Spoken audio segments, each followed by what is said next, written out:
Okay, so this one is about the nature of a virus. I've just done one about the nature of parasites. But I want to talk about the nature of a virus as well, because at the moment, viruses are not everyone's friend. And if you listen to the one about parasites, you'll know that, I'm suggesting that you claim the nature of yourself that is parasitic, and that it's highly beneficial. Like every aspect of nature is beneficial and has its own genius. And it's only our resistance to these things that prevents us from accessing, complete abundance. If I'm being totally honest,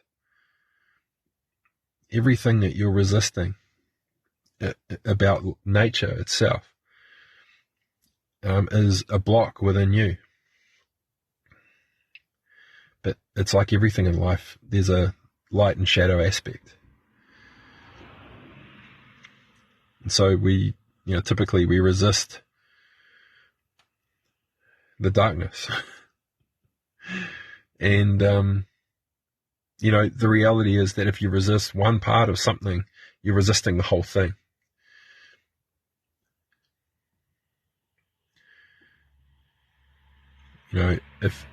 If you look at, and I use the metaphor of a shark, that its nature is violence. An aspect of its nature is that it is violent. But in the context of it needing to kill its prey to survive, it's totally beneficial.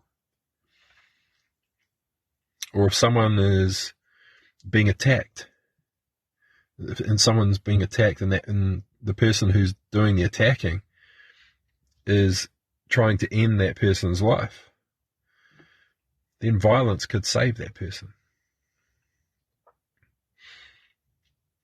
So it's all a matter of perspective. And just having these blanket values of, no, I'm against this, no, none of this, I would never, blah, blah, blah, then you don't understand how nature works. Because you would everything. You could everything. You could be violent. You can be parasitic. You can be viral. And this is the one I want to talk about now, the nature of a virus. And so, just like I said in the parasite one, you are a virus. You are a virus. All human beings, and a huge aspect of their nature is viral. And so I want to talk about the most fundamental aspect of nature that is viral, and that's the mind. Now, a lot of you who are listening will have studied viruses, especially with the vaccines that are, doing the rounds at the moment. And, you've probably got a decent understanding of how a virus works. But the mind is exactly the same. So the way the mind works is it's a container. It's like a membrane. And it contains the being. And the best way, a great way to describe this is imagine a school of fish moving together as one mind, or that of a beehive, a hive mind. The mind contains those beings, and that mind is shared. Well, that's actually the same for all aspects of life, is that they have a mind, and they are contained within a greater mind. Every cell of your body has its own mind. The organ that it's a part of has a mind.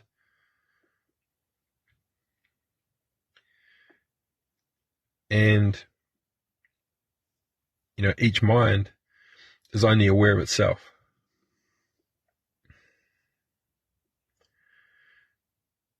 So the nature of the mind, it's important to understand that it's viral. It's viral. And, the mind is the part of all of existence that's expanding consciousness. It's expanding, becoming greater and greater and greater and greater. Continually, eternally, becoming more and more and more and more. And the mechanism for this is a thought. A thought. Now, a thought it's a form of virus. Very important to understand this. Very important to understand this. Often people will use the metaphor of a thought being a seed. And what do you think a sperm is? It's a virus.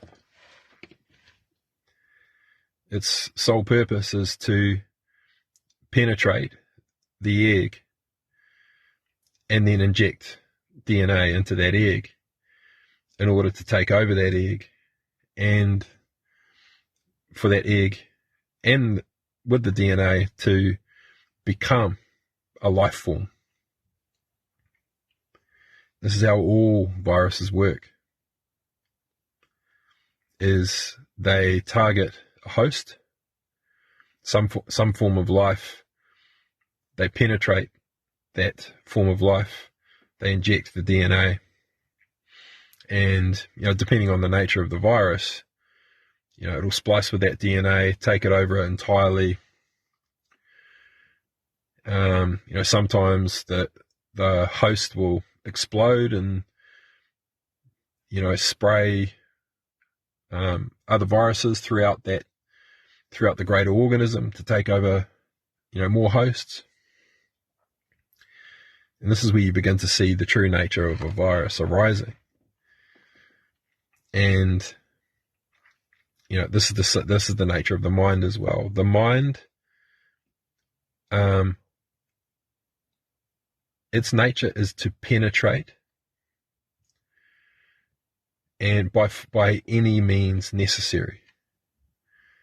By any means necessary. Now, most of us have tried meditation at some point.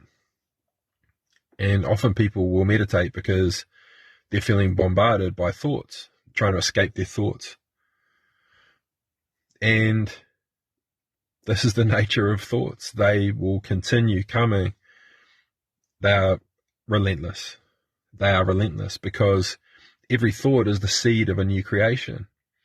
Every thought holds the blueprint of a new creation, of another form of life or evolution that wants to come through you, you see. Every thought is a seed. It's a seed of a new creation. It's a seed of a new form of evolution that can unfold within your being. Very important to understand this, that your mind is its sole focus and this is the essence of your mind, is progress by any means necessary. By any means necessary. Continual probing until you finally receive that thought. We've all had those cycling thoughts, lying in bed, getting absolutely bombarded by thoughts. They will not stop until you choose to either observe them through meditation, and that way they're receiving your presence. But when you observe them with choiceless awareness, meaning you're just purely looking, you're just being present with them, your observation is giving them energy, but it's devoid of meaning.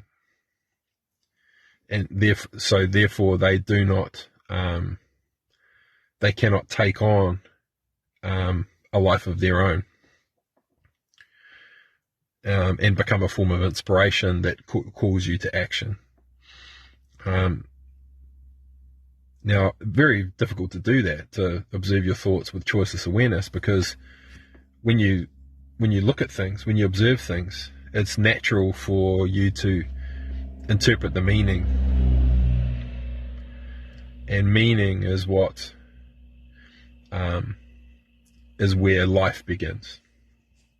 That's the union of, that's when a thought has been received, and then it gestates, and then inspiration to act follows. The impulse to act. And this is what the mind wants. It wants every thought to be received. And, it's wanting to penetrate your soul, your spirit, so that it is received, and then it can leave its DNA, its blueprint, and that can become a manifestation of an impulse that carries a unique vibration or frequency that's calling you to action or to behave in a specific way. And to use a memoration of birds or a school of fish again as an example, they don't have free will. They don't have the power to choose or to withhold their nature in any way. They just allow it to arise. And so every thought is received, and then behavior just happens.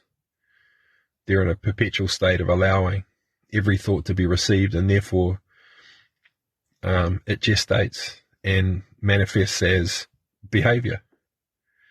That's why a school of fish can move in perfect unison. They can move like they're just a mind. And any human being that is walking around in a state of total non-resistance to their thoughts is in perfect harmony with their mind, because you can be confident, and you can trust in what you're receiving, because you can trust your thoughts, and you can trust your behavior, because there's been a union. So if you're purely heart-led, like this is what our team call it, when you're heart-led, you're being driven by inspiration. Your nature's arising, and you're allowing your nature to be expressed through you. You don't question it. You just roll with it. That's when you're in a state of receptivity. You're receiving your thoughts, and you're allowing whatever impulses arise. You're trusting them, and you're moving forward with those. Now, this is the ideal scenario for the mind, that you're in a total state of openness and receptivity to receive all of your thoughts. So it's viral. There's no two ways about it. It's if you're in resistance to a thought, it will seek to penetrate that resistance by force. And so that means it's prepared to violate you. It's prepared for you to feel violated by your own thoughts. And it's prepared to do anything in order to penetrate your resistance, to get to your essence, so that it can impregnate your soul. So very important to understand this about the mind. At any cost.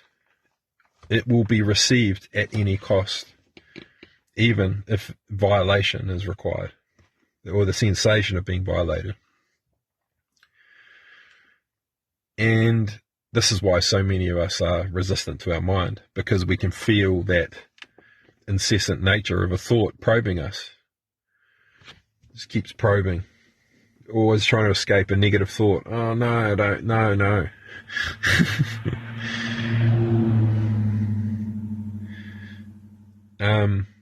So it's viral by nature. So the nature of a virus, and the beautiful, magical nature of a virus, is it's the seed of all creation. It's the seed of all creation. And, many scientists believe that the very first, that all of life evolved from a virus penetrating bacteria, and that all of evolution, and I mean every aspect of evolution of organic life came from a virus penetrating a form of bacteria against its will, so violating it by force, injecting its DNA, invading it, taking it over, and here we are. So the mind, understand this, the mind is the source of all creation. Most spiritual people, spiritual teachers and things like that, they're very aware of this. People who are really into meditation will have discovered this within themselves, that, the mind is the source of all creation. Everything is conceived within a mind. And its very nature is viral. It is viral. So, just to bring it down to grounded terms, the nature of a virus is that all it wants to do is replicate and expand, and it for the purpose of progression. It just wants to progress. It just wants to progress. So let's say in a scenario where, in business, for example, if you're in business, you want viral thinking. You want viral thinking because you'll constantly be pushing the boundaries and wanting to make relentless progress. And if you're focused on the right things, like solving real problems for real customers, then that's a brilliant thing. However, there's a shadow aspect of, the nature of viral thinking, in that, if it's a business, for example, then money is not viewed in terms of, how do I utilize this money to make more money? Money is utilized as a tool to remove barriers to progress. And so, people who are totally, obsessed with making progress, and this is the nature of a lot of people. I'm very much like this. My nature, part of my deepest nature, is that I'm only interested in relentless progress, and all of my capability and capacity that I have is to remove barriers to progress. That's all I'm seeking to do. And so in a commercial environment where, the business has to make money to survive, you have to temper that. Now, you don't want to limit it, but you want to temper it. And the way to temper it is by finding someone that's the opposite to that, who is totally focused on survival, really. Survival, I would say,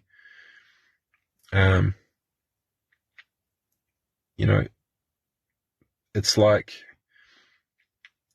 and the way I see it personally is that if you have someone who's after seeking relentless progress and innovation, pushing the boundaries, everything's possible, I need more money to bash this barrier down. I need more money to bash this barrier down. I need more people to then that's awesome energy to have. But if those decisions aren't commercially viable, then the survival of the entity, of the business, can be put at risk. And so here we have the beginnings of a self-regulating system where you don't give the person that's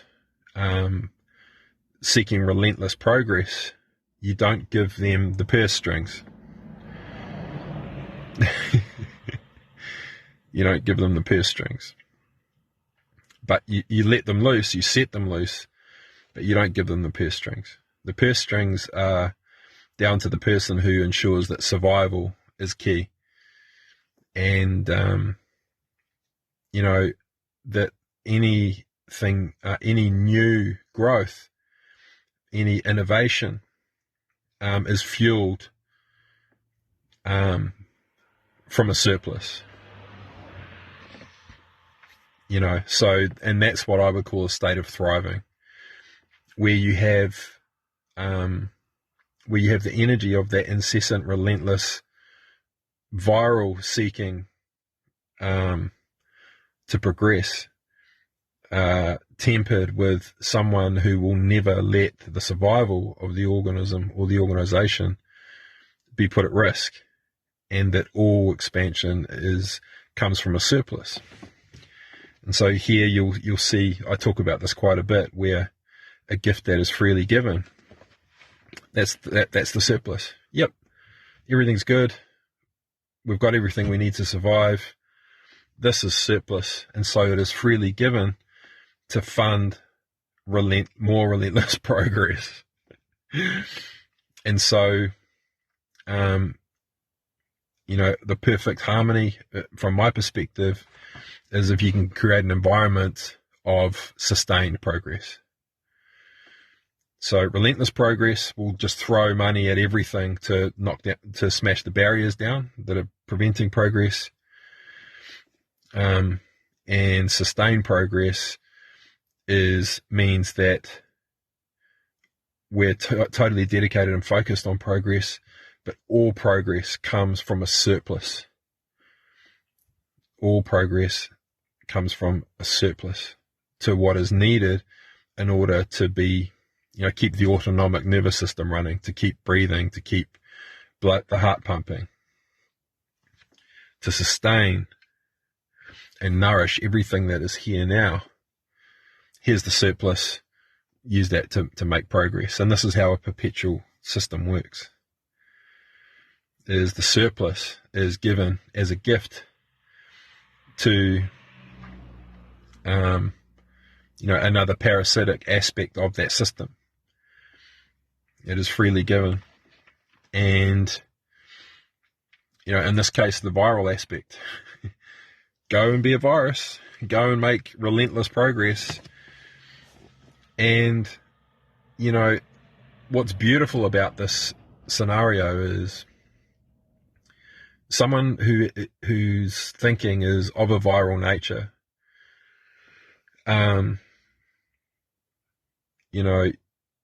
if you can recognize their genius, but also recognize the potential, disruptiveness that person can create if they, are responsible for the wrong things. What's beautiful about this is when they're working with the surplus, they don't have to justify the decisions that they're making. They can experiment, they can fail, they can try things, fail, and it's not going to detrimentally impact the survival of the organism, of the business. But, these people who have viral thinking are super creative, often heart-led, inspiration-led, visionary. They see a vision, they back the vision. There's not necessarily a commercial drive. It's not about making money, but they're impassioned. They can see something, they believe in themselves, they back their vision, they back themselves. And they need that space to not have to justify the reason why they want to use this money to bash down this barrier. It's simply because they can see it in their vision. And it takes a lot of trust. But this is what visionary people are like. I mean, imagine Steve Jobs, creating the first ever iPhone. And, all the people around him, he's basically trying to put a computer into something that fits in the size of, something that you can chuck in your pocket. And it was just so new and different and revolutionary at the time. And I remember feeling like, man, this is like space ages. And there would have been no one around him validating that, saying, this can be done. You're onto it. Everyone would have thought he was nuts. And, sometimes, all of the most amazing things that exist now, they're not, they didn't start their life as, hey, here's a great idea to make money. And so if you're a person who lives their life and fantasizing about starting a business or building a business or creating a business, that's the wrong way to look at it. That is the wrong way to look at it. If you're not obsessed with solving a problem, and if you can't see, you don't have a vision for how to solve that problem, don't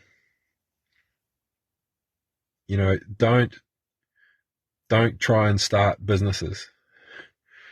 You don't build businesses. You solve problems, and then a business has to form around it in order to continually keep solving that problem in a sustainable way, and adapting and evolving and changing. So, and this is why I talk about, with people with gifting, with collaborative gifting. Lots of them they're like, oh, I want to start a business. Well, don't start a business. Just meet an unmet need. Just do it now. Don't worry about money. Just meet the unmet needs of people by sharing your gifts, and let the appreciation guide you. Let their appreciation of the gift that was given guide you. And, you can form a business as you go. The best way, from my perspective, this is coming from someone that's been spending years building a business. But, my business partners and my team I think they maybe assume that I'm trying to build a business. I'm not actually trying to build a business. I'm trying to create a way for human beings to meet each other's needs by sharing their gifts. Using an e-commerce platform. And, that's my approach to, should we spend this money on this? It's like, well, I've already spent it. And this is the progress that we made. But, we're in a stage now where we've made so much progress, and, it's time to really commercialize that and, move into a phase of sustained progress from here on in, because, we developed so many features and there's so much functionality there that there is something that can commercialize now. And, we've got experts in the business figuring that out for us now. And, the surplus from that will fund the growth from here on in. So, this is, it's really important to understand as well that everything in nature has its place. Absolutely everything. Absolutely everything. And you could be,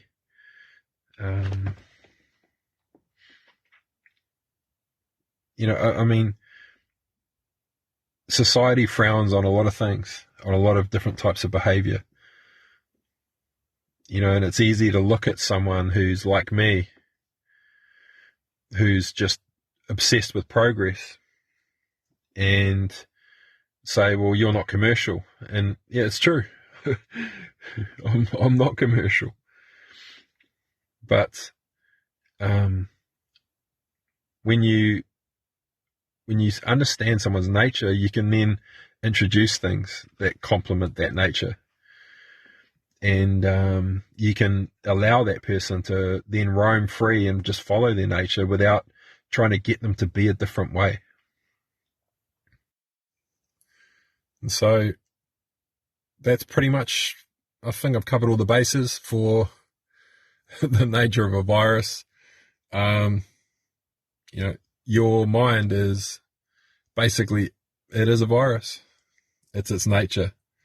But once you understand its nature in that it just wants to be received, in order to enable you to progress, in order to enable you to evolve and to expand.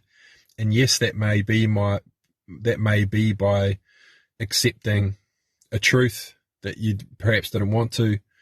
It may mean that you have to feel an emotion that you perhaps didn't want to. You've got to be open to the entire experience of life, and it will, if you're open enough, it will lead you and guide you to experiencing the parts of your own nature that are viral and are parasitic and are what things that you're probably resistant to right now. But the truth of the genius of these aspects of your nature will set you free. Okay, so that's all for the nature of a virus. Talk soon.